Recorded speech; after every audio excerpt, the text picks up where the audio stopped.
হাতে নাতে ধরার পরও স্ত্রী তমা তখনও নির্বিকার, বরং প্রকাশ্যে প্রেমিক ইলিয়াসের হাত ধরে সবার সামনেই তিনি চলে যান।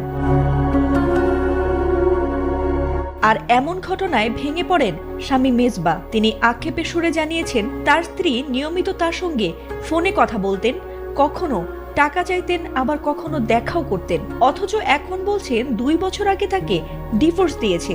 তবে কোনো ডিভোর্স পেপারও নেই, সাক্ষীও নেই।